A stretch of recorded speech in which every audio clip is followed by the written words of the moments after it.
पाकिस्तान विच खातीन दे बाद मर्द भी हरासा होन लगे। मर्दां नूं हरासा किते जाण दे वाकियात विच वाधा एक साल विच 521 मर्दां ने कम दी जगह उत्ते हरासगी के खिलाफ शिकायत दर्ज करवाइयां। वफाकी मोहतसिब बराए इंसदादे हरासियत विच दर्ज शिकायत 40% मर्दां दी निकलियां।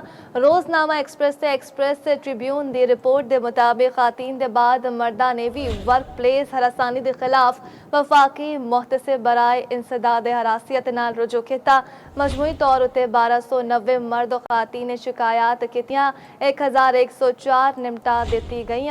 दस्तावेजात के मुताबिक सब तो वध इस्लामाबाद 231, पंजाब विच 222 मर्दां ने शिकायत की। पेशावर 42, कराची 24 ते कोयटा विच 2 मर्दां ने हरासानी की शिकायत दर्ज करवाइयां। मर्दां ने पीछो नहीं लेवी समेत होर इल्जामात के तहत शिकायत दर्ज करवाइयां।